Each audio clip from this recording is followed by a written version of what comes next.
Well, good morning, everybody. Yesterday was a fantastic day. I know you'll all agree with that. And today we hope to build on everything we learned about yesterday.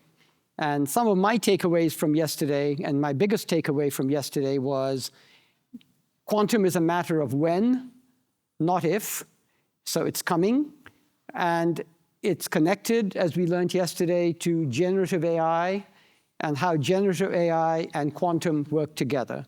So today we have a fantastic panel to talk about the applications of AI, what are the risks, what are the opportunities, and how can you get started?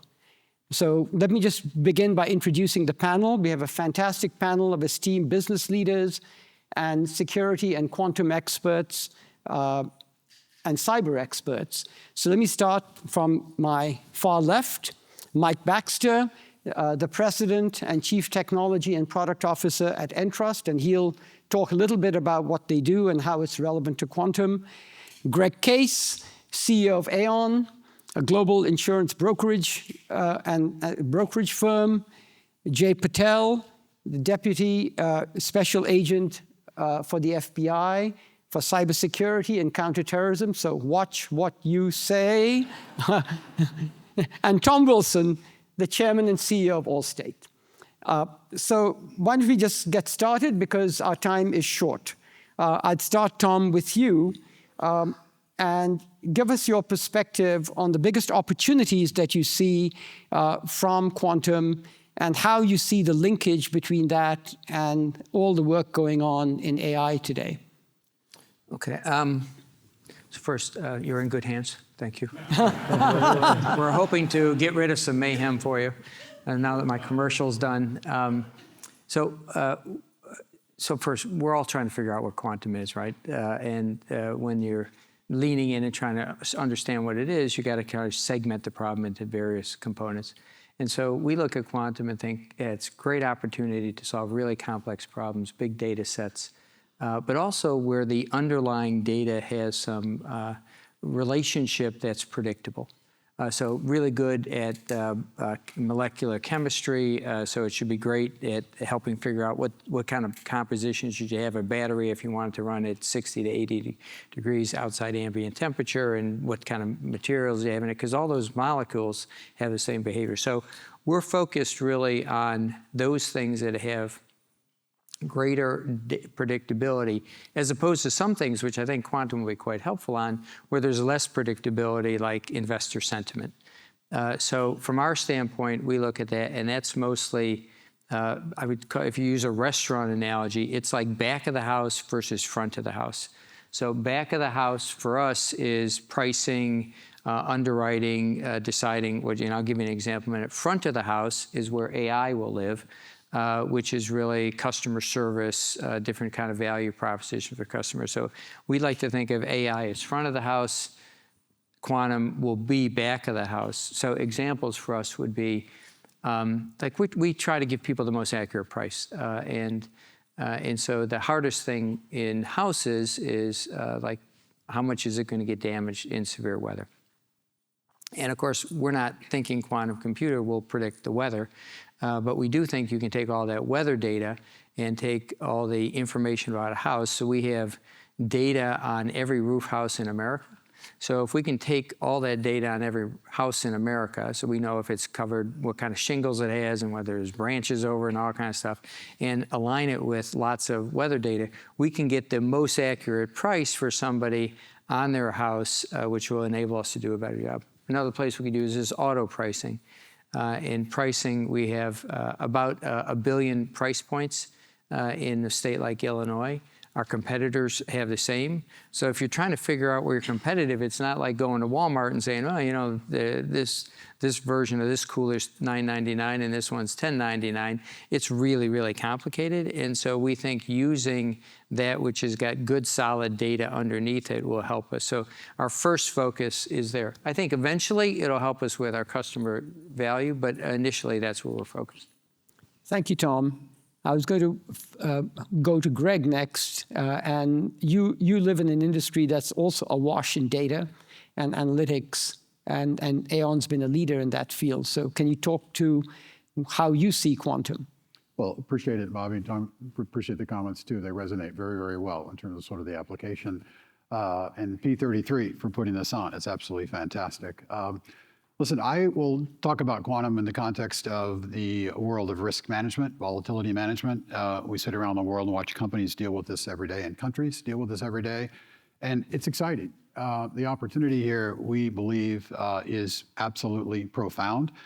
Equally exciting, by the way, that Illinois, when you take a very global view, has a very unique place in the potential application of this for all the reasons I'm sure we'll talk about, not the least of which is Illinois has great resilience to catastrophes. And we can talk about sort of that as well. But anyway, Illinois comes back and can play prominently here.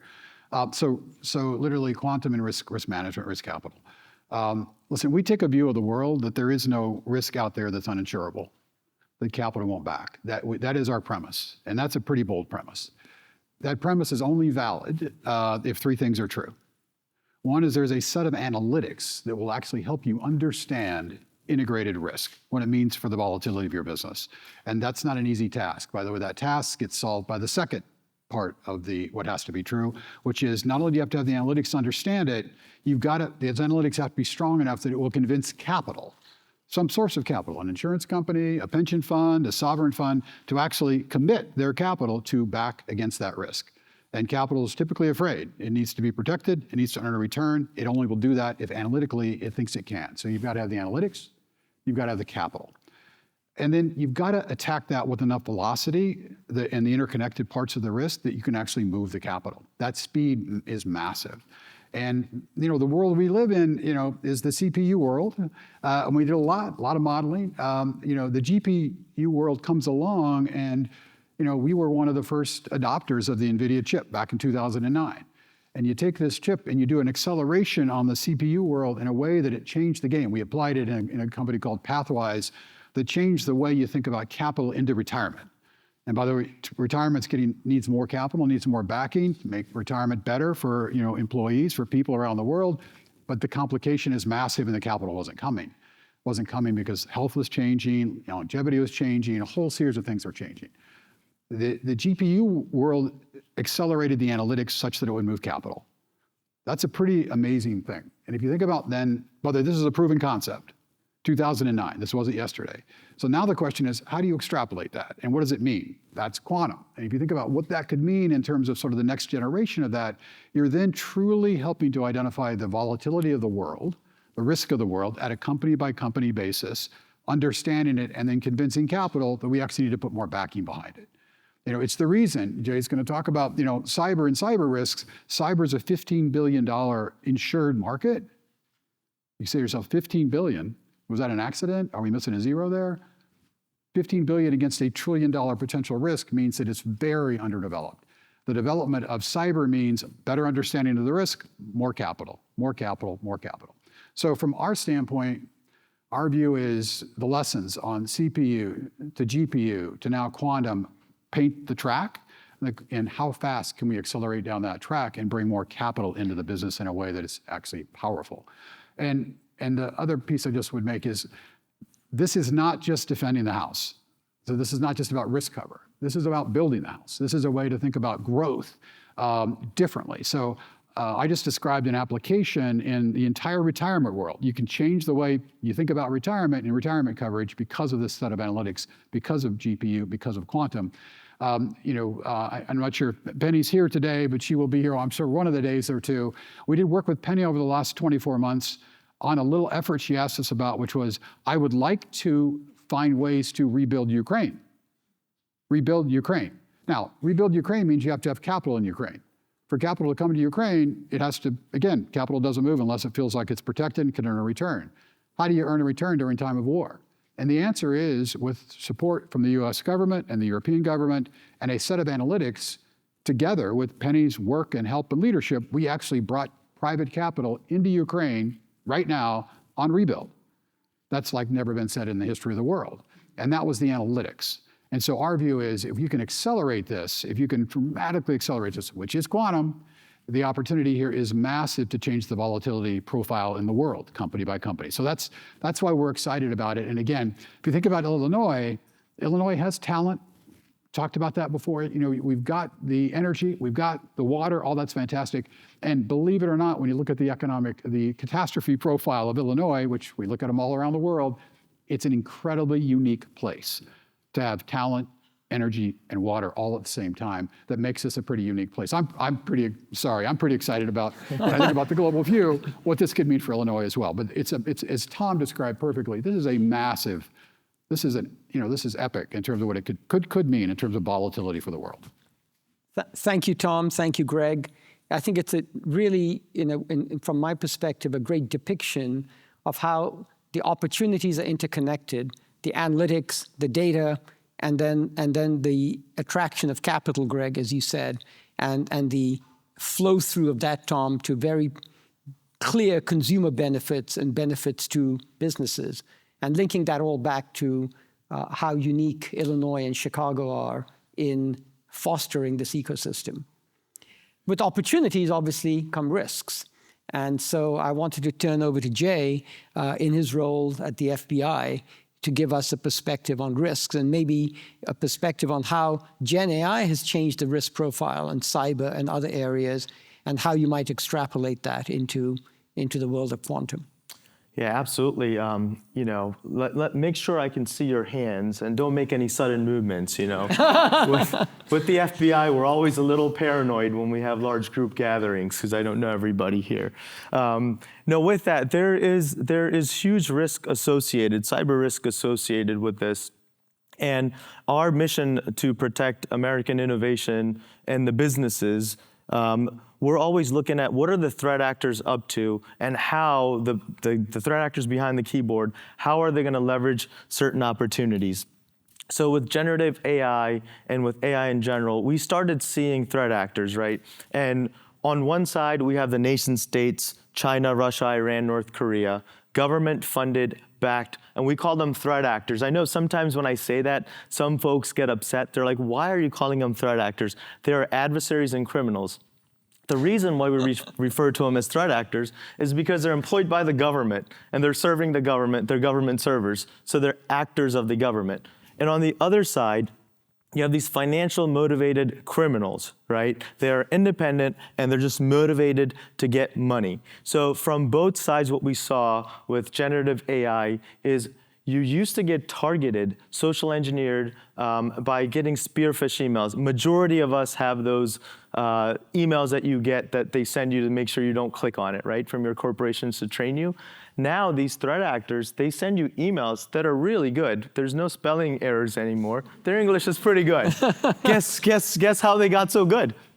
They started leveraging technology that was out there, right? So we started seeing that and they became a little bit better at it.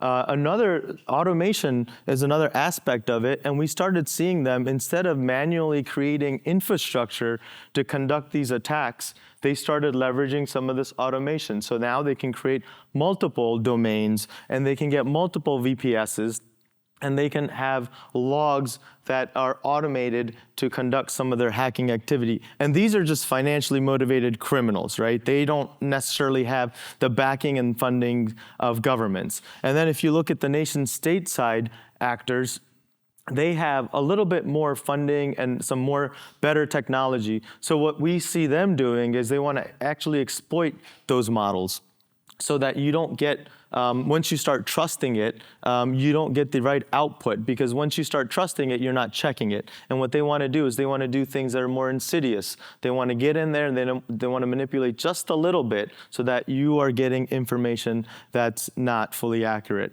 But in all of these, what we see them do is they go after kind of low-hanging fruits. We almost never see them go and attack a really, really strong algorithm and completely break it. That is super rare. So they kind of go around the human element. They exploit you socially. They look at misconfigurations. They look at some of these things that are missed rather than something that was intentionally left open for some of these threat actors. Mike, can you build on what Jay said in terms of where you see the risks that emanate from all the opportunities that quantum will bring? Right. No, absolutely. I think a little bit of background. I'm with Entrust, and we develop technology that help organizations protect themselves from some of the risks that Jay just described. And one of the things that we've seen at very fast pace, and AI gave it a boost for sure, is that the volume of attacks and the sophistication of attacks just continue to increase, and at a very high speed.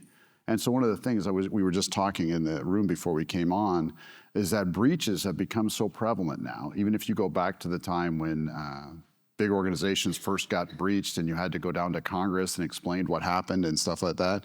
Now it's to the point of if you've been breached, you either know it or you don't, but you've been breached, right? So what has changed in the whole security paradigm is to assume breach, and that you should be designing your defenses to assume breach. And there'll be a point to this in a moment, is that one of the ideas with that is NIST has come with paradigm about saying zero trust, if you've heard that, right? Don't assume that somebody, because they're in your ecosystem, has access to the things that they're there.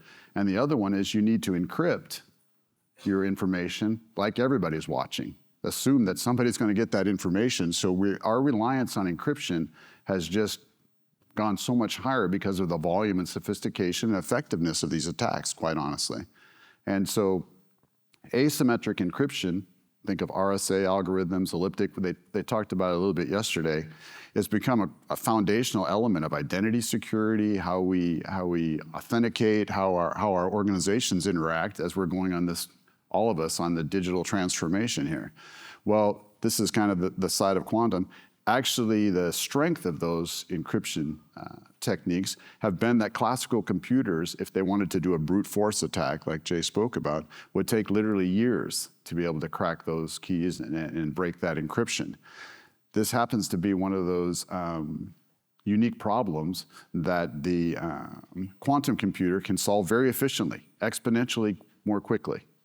And so one of the concerns we have, of course, is that we have these encryption that's throughout our enterprises, throughout our organizations, throughout our governments. You heard him talk about that a little bit with DoD yesterday, is the concern that the advent of quantum computing could actually break these technologies. And so we'll speak a little bit about how we can address that, but that's the biggest view that we have now, is that we're so heavily reliant on encryption now that we want to make sure that we can maintain that, the integrity of those systems. Jay, you had an interesting perspective also on the role of the FBI in protecting our enterprises, our IP as a nation, et cetera. So can you talk a little bit about that and how, in the world of quantum, that gets heightened potentially? Yeah, absolutely. So, majority of the things that we do every day, and my highly capable team does every day, is we're looking at what are the nation states up to, and what are these criminal, financially motivated threat actors up to.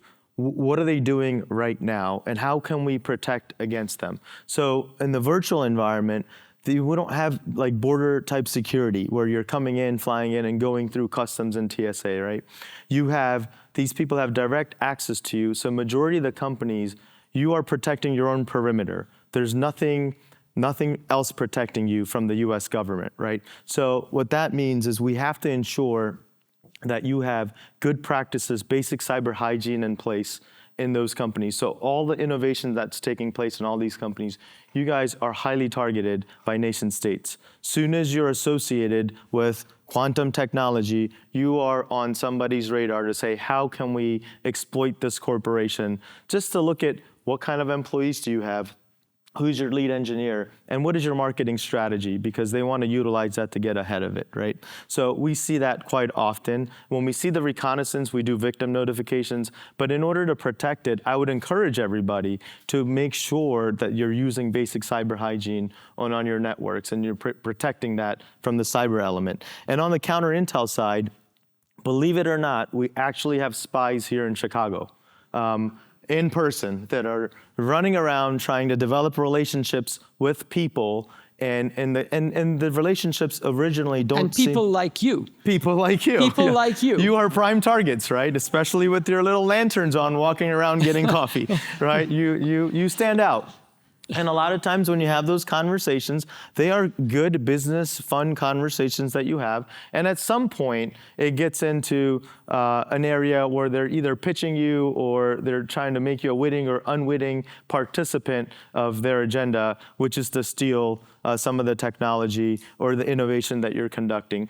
Oftentimes, they'll invite you to a conference like this overseas in their country so they have more access, and then they invite you for dinner afterwards. And all of that's okay, but when you start feeling like, hey, something's not right there, you should reach out to us. If we already know that it's an intelligence service that's approaching you to kind of groom you and get access to you, we will notify you. But a lot of times people feel like, hey, this is not big enough for me to call the FBI. And I would say, as soon as you feel that, definitely call us, because we can use that as an assessment to see what's going on, right? And oftentimes we've prevented some of the access to these intelligence services to folks here in the US.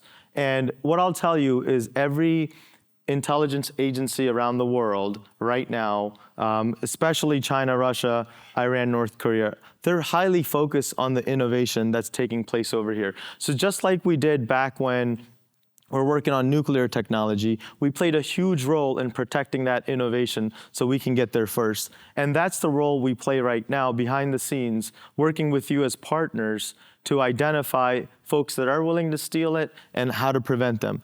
And then lastly, I'll add on, we talk about some of these countries, right? We're not talking about the people from those countries, like those nationalities. Like, for example, I was born in India. I came to America when I was 10. I didn't speak English, and now I'm with the FBI with the top secret clearance. I'm trying to protect the nation's secrets and assets, right? So some of the folks in China, Russia, Europe, Canada, all these countries, they come here and they make us better. They help our innovation. They help our science and research. What I'm talking about is the folks that are affiliated with their governments, and they're working on the behest of the government. So that's the separation, and that's what we try to counter, the activity of the government. And the reason why we do that is because China actually doesn't have a separation between the private sector and the government. Everything in China is the government. So they compel the private sector over there to take all the information, access, and innovation that they have. Here in America, in the Western countries, we have a clear separation. Corporations have strong privacy. We don't have access to what the corporations are doing. When we need something, we need legal orders to go get something, or we need consent. So that's kind of how we look at that, and that's how we want to protect it, by partnering up with you guys. Jay, thank you. And so hopefully everybody received that caution loud and clear. So I think we want to now take the conversation, having talked about opportunities and risks, to talk about, even though quantum, practical day-to-day applications of quantum may be some time out, what can organizations do to get started? And so Greg, I'd go to you first and say, from an Aon perspective, how are you positioning your company to make the most of what this technology will offer? Well, we approached it a couple of ways, but I'm interested in hearing the rest of the panel. And anyone else out there who has ideas, we'll take them all. We don't have the solutions. We have some thoughts and some approach. One, for Aon, the first effort has really been around making sure we're operating as one Aon. Because I'm sure you don't have any of these challenges, but Aon, we operate in 120 countries with our 60,000 colleagues, and we're not always a unified group. So we've worked for a decade to try to be connected. So 16,000 of our 60,000 colleagues are in a group called Aon Business Services, which is really connected. So we can actually look at the data, ingest data, really kind of get the fundamentals in place in a way in which you can do the analytics I described before. And then, GPU, do the analytics faster, quantum, do the analytics, epically faster. So this is basically get our house in order in a way in which we're actually ingesting data, understanding data, bringing data in, making it proprietary in a way that it could actually matter to our clients. And that's been a pretty big effort. We've probably been working on that for a decade. Before quantum was around, we were working on that. Really important. The other piece then is just the applications.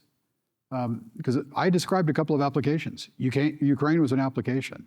What's happening in cyber and, making cyber a $15 billion market, from that to a $50 or $100 billion opportunity to really make a difference. Huge. Climate, the applications in climate. What does it really mean to do something about climate and bring capital into climate? I mean, if you're building a data center and it's really going to matter, and you really have to put the risk cover around it, that literally is a game changer in terms of the application. And that quantum site's going to be built before quantum. So how do you actually get the applications in place? So for us, these real world examples of what it means to make a difference and how to make a difference, the real revenue attached to it, that's fundamental. So for us, that's helped us really understand some of the opportunities, but candidly, Bobby, some of the real challenges in terms of sort of how this goes. Even if you had quantum tomorrow, it's not like the world's going to stand up and sort of act, in a way in which you take the 250 trillion in capital I described before, and it's all of a sudden going to come to risk. So for us, that's the application. And then, you have certain assets that you have. Take stock of those. And that's what I was alluding to about Illinois. I mean, Illinois has got amazing talent, and by the way, spent a lot of time getting ready to make that happen. That didn't happen yesterday. Amazing natural resources as described in both energy and water.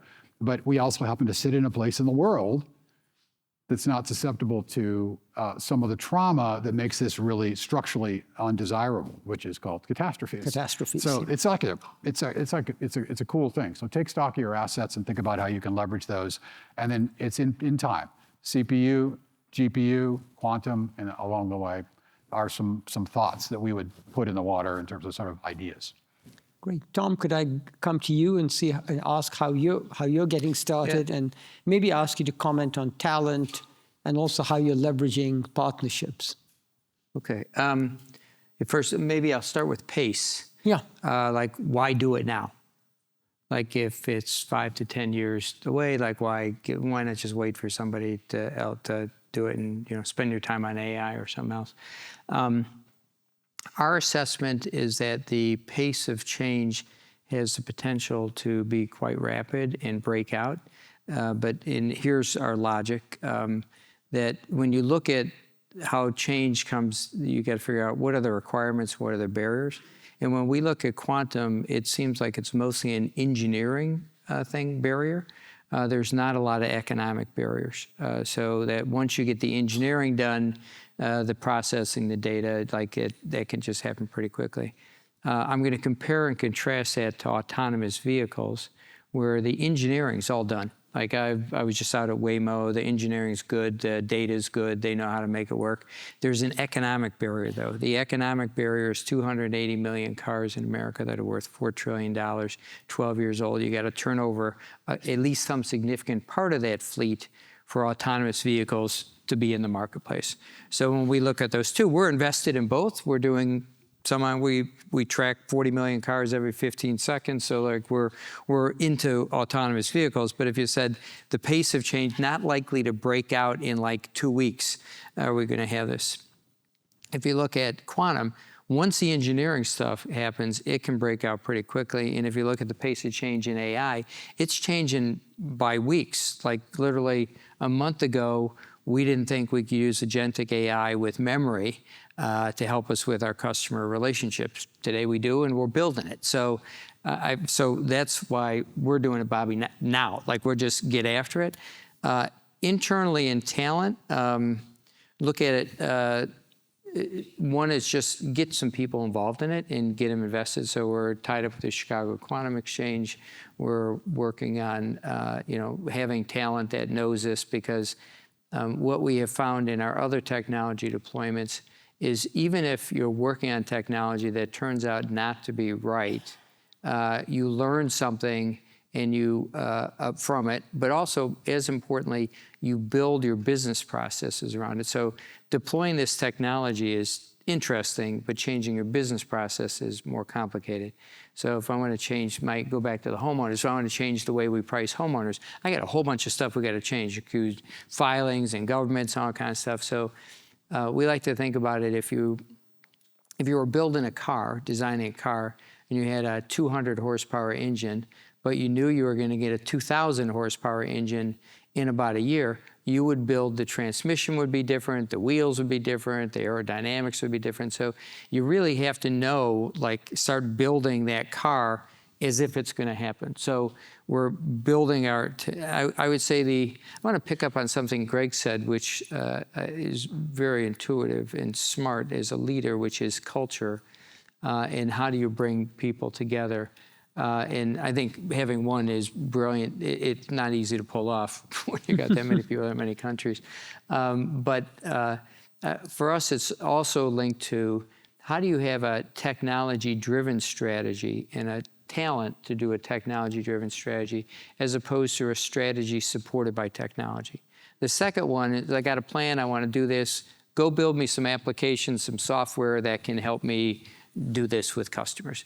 The other one is to have people who have imagination and think, hey, with this quantum computing, we could do it completely different. We could change the way retirement's done completely. So getting your talent in a place where they have the ideation capabilities and the understanding of technology to be able to change a business process is important. On partnerships, I think about it's like bring the outside in and manage your ecosystem. So we've been are thrilled with P33's success. We've been involved with it since day one.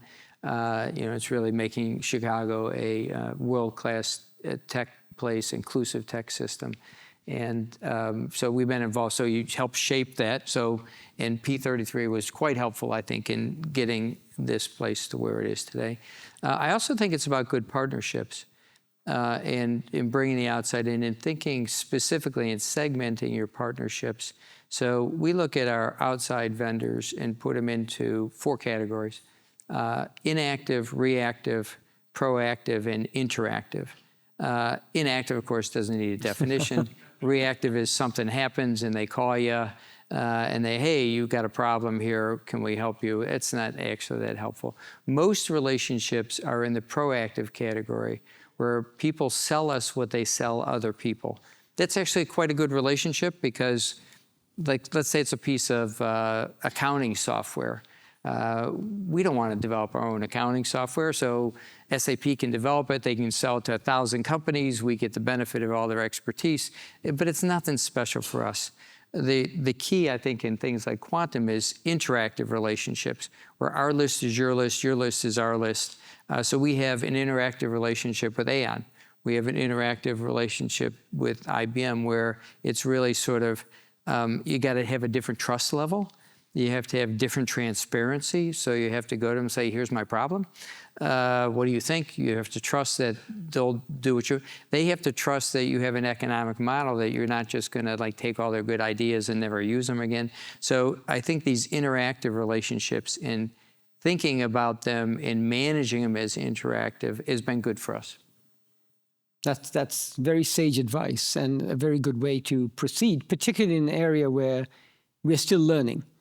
We're still learning, and that discovery will be a joint and collective discovery.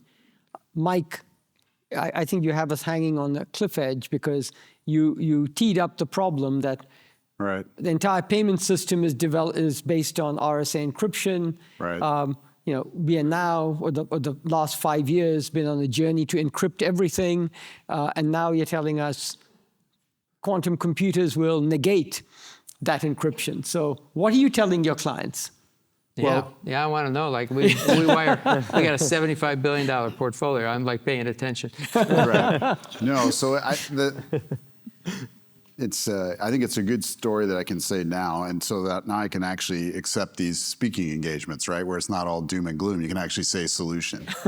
One of the things which is the challenge, and I'm talking about the encryption world and cybersecurity, is that these algorithms that we've been working on now during this time have been so performant, have worked so well for decades, that the entire community is nervous about saying, okay, how with the mathematicians and cryptographers can we find a replacement, right? And then the other thing, which is a problem, is you need to find a replacement that's a hard problem for a quantum computer to solve, but it can't necessarily be an easy problem for classical computing to solve, or what's going to be your techniques to safeguard in both ways without disrupting all the infrastructure that we have now.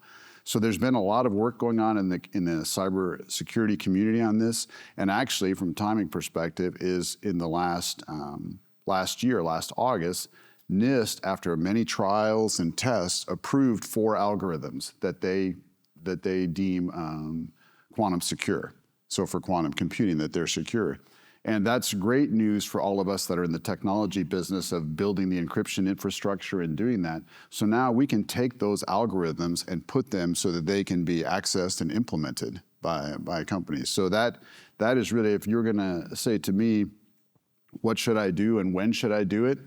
We had some really forward, more paranoid cybersecurity customers of ours that have been doing proof of concept with different algorithms and trying different things. And so we've been pushing along with that and spending, but it's not super efficient. And there was always hanging over your head, well, will this get cracked or will this get actually approved by NIST? Well, I would say now we've turned the corner. These are approved by NIST. And I think you can make the decision now to say, this won't be wasted work. Now I can implement these and I can bring these algorithms forward. So I think it's a really big statement. And you may say, well, okay, how much time do I still have? And I think it's two interesting threats that were touched on yesterday that I think you need to think about, is that you need to, even if the power to break present day encryption is, say, 10 years out, that if you have information that you're concerned about being decrypted and being stolen 10 years from now, you need to be encrypting it now, because the bad actors are so persistent. They actually have a strategy of stealing stuff now and then holding it and being able to decrypt it 10 years from now. So that's called harvest now, decrypt later. So that's one where people are looking, and NIST knows about this. This is part of the reason that they talked about how do you prioritize which assets that you encrypt first with PQ secure encryption. Another one, and we talked about it a little bit with the utilities section, is that when you think about IoT and different devices that have low-level firmware control systems that you have, you may put them in the field and not have access necessarily to easily change them or change the code or encrypt it. So those are areas where you talk about sign encryption, that you might want to sign that in both a classic encryption and a PQ secure fashion, because it could be in the field 10 years from now. And those, as we talked about yesterday, those are targets for bad actors to try to get in and try to change that control system or those. So those are the two biggest areas that we see our customers working on. What we're saying to them, and we made a big push with our products in the last year, and certainly the rest of the community is doing the same, is to get these approved algorithms available and be able to implement them in an agile fashion, to be able to say, we actually have, you heard words hybrid, you can use a lot, where we can actually use both types of encryption to secure stuff. So then you're really, to me, there's no reason not to go forward now, because it's actually, I think it's the best practice by NIST. The cryptography community has come through all this. So I think we're ready to implement now. And I wouldn't have been able to tell you that if we were sitting here last year at this same time. Jay, any comments you would add in terms of advice of what organizations and entities can do to get ready now? Yeah, Dr. Baxter's point's excellent with NIST. NIST has done so much to provide frameworks and guidance. I would definitely recommend their cybersecurity framework as well for companies as you're transitioning and innovating in that space to implement that. And additional free resources, CISA also provides vulnerability scanning, assessments for how you implemented that framework. And if you do it thoughtfully, from all the threat and the attacks that I've seen in my 15 years of working cybercrime, like high 90% of the attacks that you see right now or hear about right now can actually be prevented, right? That's huge. Now, of course, the SolarWinds or like a 0 days, it's pretty difficult to protect against them, but I would highly suggest that. And in addition to that, like we're a resource for you guys as well. So if you ever need a specific threat briefing on any country threat or any of the criminal threat actors like ransomware or anything like that, we can come do an all hands, talk to you guys, or we can do a one-on-one, or oftentimes you need us to speak to your board about something specific that you have encountered, you have going on. We're a resource for you to help out. And I would say, build the relationship in advance. So if there is something that we're tracking or something that's coming up on your radar, that you already know who to call. You met with us. So it's not the first time your legal counsel's meeting the FBI, because that's not a fun moment. There's always some hesitation. So if you normalize that, then it makes it a lot easier for you guys, and it makes it a lot better for us to help you protect what your interests are and what you're doing. Thank you. Tom and Greg, any closing observations and comments? I would say, my view would be get on it fast, ask lots of questions. So like on cybersecurity, if we start where we're just ending, I'd be like, yeah, we all have a set of people who help us. So we actually pay people to try to break into our system all the time. And we have pay people to keep us secure and do stuff. And I think first thing I'd be is like, how are you ready for quantum? You just ask them the question. And they're probably not going to have an answer.